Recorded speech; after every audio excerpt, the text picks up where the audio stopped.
महासती मैना सुंदरी, महासती मैना सुंदरी।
धन्य है आप, स्वयं को भगवान समझते हैं ना। और एक माँ का कलेजा जलकर भस्म हो रहा है। सत्य सत्य धर्म की रक्षा कर रहे हैं तो क्यों मेरा पुत्र घृणित रोग से ग्रस्त हुआ है? क्या कुधर्म किया है मेरे पुत्र ने? सत्य, अहिंसा, संयम के मार्ग पर चला है, वही उनका कुधर्म है। मानव की सेवा की, कुष्ठ रोगी प्रजा की सेवा में आपके जिन धर्मों को उच्च शिखर पर रखा उसने, आपने उसे ही कुष्ठ रोगी बना दिया, उसे राज्य से निकलवा दिया। क्या ये न्याय है? यही धर्म है आपका? और मेरे पुत्र के पावन सिंहासन पर एक अधर्मी और दुष्ट को बिठा दिया। मेरे पुत्र के पावन सिंहासन पर एक दुष्ट अधर्मी को बिठाकर अपवित्र किया है आपने। पता नहीं मेरा पुत्र कहाँ है अब, जी भी रहा है कि नहीं? अगर आपने मेरे पुत्र के प्राण लिए तो मैं आपको कभी भगवान नहीं कहूंगी, कभी नहीं।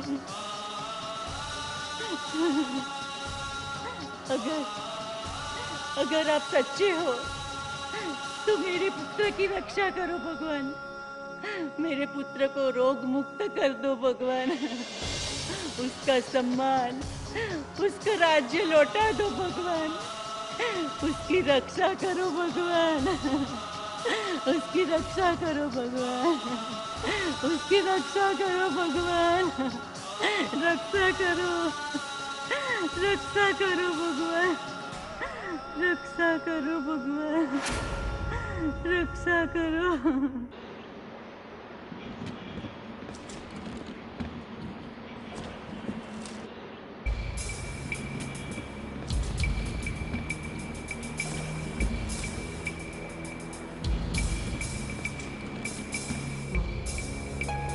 माँ, माँ,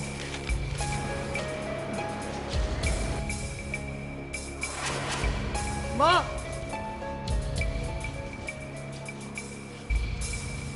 कहाँ तुम माँ?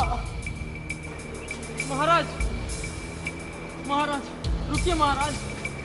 नहीं, मेरी माँ बड़ी कष्ट में।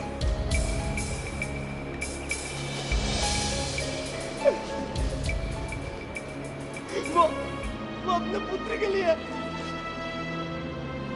और व्याकुल है, वो मर जाएगी, वो मर जाएगी।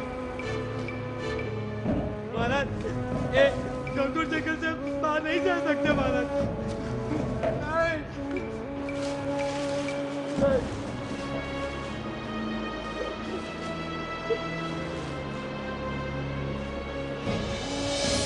नहीं, मुझे अपनी जन्मदात्री की रक्षा करने से कोई नहीं रोक सकता।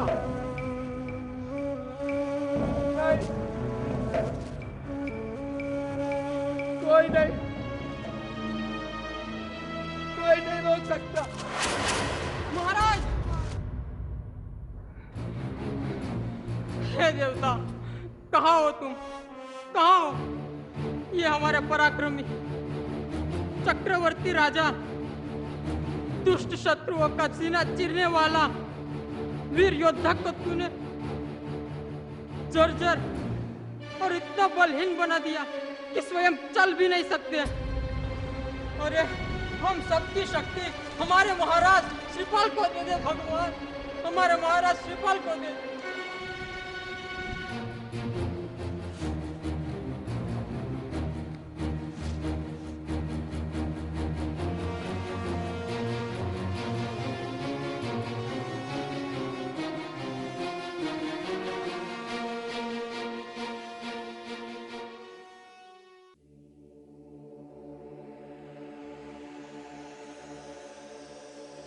भाग्य पिताजी नहीं बनाते, कोई नहीं बनाता भाग्य। भाग्य तो कर्म बनाता है।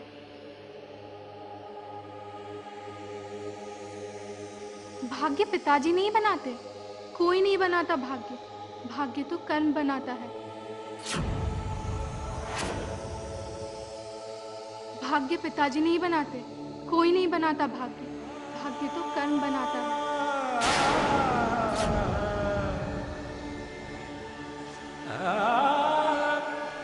अपानति प्राणति पुरुषो गर्भया। कल पुत्री सुरा सुंदरी की लग्न लेखन पूजा है, उसी का विचार कर रहे हैं ना? कल उसके विवाह का मुहूर्त निकाल दिया जाएगा, वो पराई हो जाएगी। यही सोचकर हम अभी उसे गले लगाकर आ रहे हैं। गले लगाकर हमने दोनों पुत्रियों को एक समान स्नेह दिया, हर सुख दिया, परंतु हमें मैना सुंदरी के शब्द अब भी अपने हृदय पर घात करते प्रतीत हो रहे हैं। रानी सौभाग्य सुंदरी पुत्री है, उसकी अल्प आयु की कही बातों को आप हृदय से न लगाए स्वामी। वो धर्म कर्म में इतना लीन हो गई है कि उसे ज्ञान नहीं कि वो क्या कह रही है। असंभव। आप अपनी पुत्री के अभिमान को अपनी ममता के आंचल में छुपाकर हमारा तिरस्कार न करें। हम राजा हैं, इतने शक्तिशाली विशाल उज्जैनी राज्य के प्रजापालक हैं हम। हमारे बाहुबल और कृपा दृष्टि के गुणगान गाती है प्रजा। और हमारी पुत्री भाग्य को ही सर्वोपरि मानती है। हमारी कृपा दृष्टि, हमारा स्नेह, लालन पालन, हमारा आशीष सब भुला बैठी और भाग्य का लिखा बताती है सब। ओ भाग्य भाग्य भाग्य!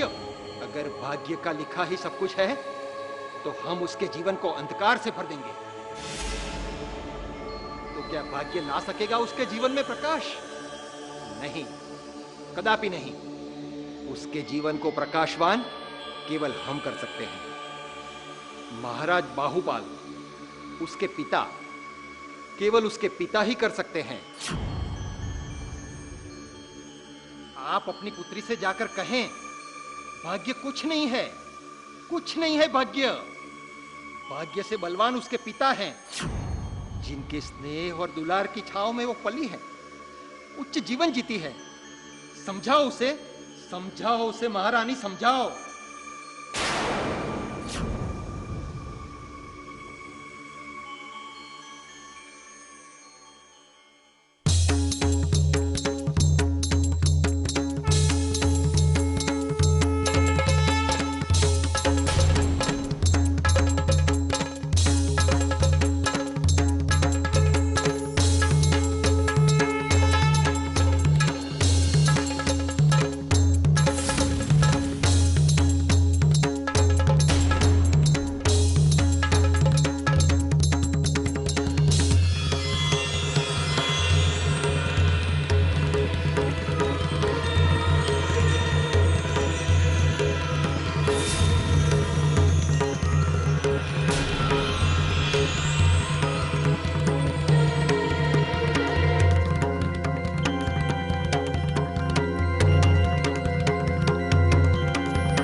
कुमारी सुरा सुंदरी के विवाहोत्सव में समस्त प्रजागण को आमंत्रित किया जाए।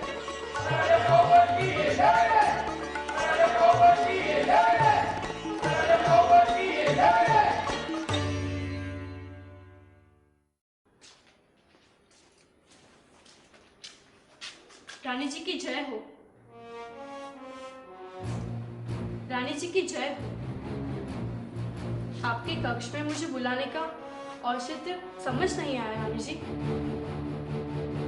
राज्य तो सुचारू रूप से चल रहा है, भय से कांपती प्रजा महाराज के समक्ष सर उठाने का दुस्साहस भी नहीं कर रही। फिर इस दासी को यहाँ इस पहर बुलाने का कोई कारण? पाप का घड़ा भर चुका है निर्जला। हम जानते हैं कि उनका अंतकाल अब निकट है। मैं दासी कुछ समझी नहीं रानी जी। निर्जला, जब जानवर मनुष्य भक्षी हो जाता है तो उसे मार देना ही अच्छा है, क्योंकि ये धरती मनुष्यता की रक्षा के लिए है, पशुता के लिए नहीं। पशुता का मनुष्य से कोई नाता, कोई प्रेम संबंध नहीं हो सकता। और हमारे पति वीर दमन कुछ ऐसी ही स्थिति में पहुंच चुके हैं। हाय दया, महाराज वीर दमन के लिए ऐसी भावना? विलम्ब हुआ है हमसे।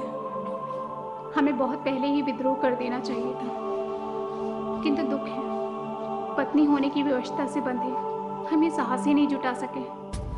किंतु अब बस, अब और नहीं। वो प्रजा जो महाराज श्रीपाल के लिए अपने प्राणों की आहुति देने के लिए तत्पर रहती थी, आज लहू के आंसू रोती है, त्राहिमाम है।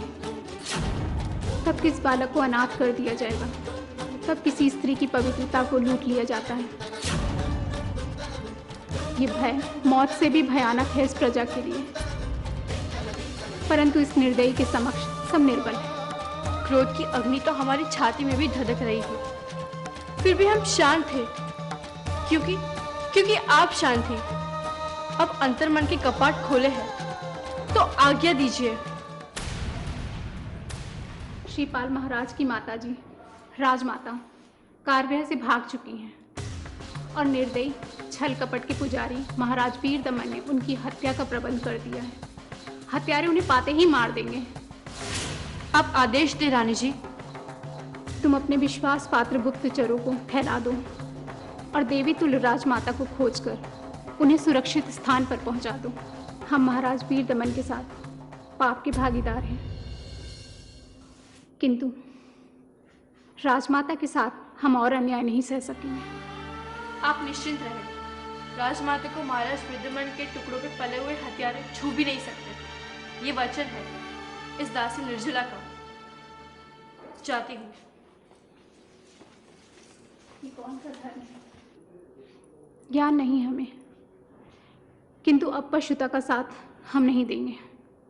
यस्यां समुद्र उत सिन्धुरापो यस्यामन्नं पृष्ठयः सम्बभूव यस्यामिदं जिन्वति प्राणदे गिरयस्ते पर्वता हिमवन्तोरण्यं ते पृथिवी स्यो नमस्तु वभ्रुं कृष्णां रोहिणीं विश्वरूपां ध्रुवां भूमिं पृथिवीं इन्द्रगुप्ता अजितो हतो अक्षतो यष्टां पृथिवीम् अहम् यत्ते मध्यं पृथिवी यच्च नभ्यं यास्तुर्जस्तन्वः सम्बभूवुः दासूनो धेयभीनः भवस्व माता भूमिः पुत्रो अहं पृथिव्याः पर्जन्यः पिता स ऊनः पिबर्तु यस्य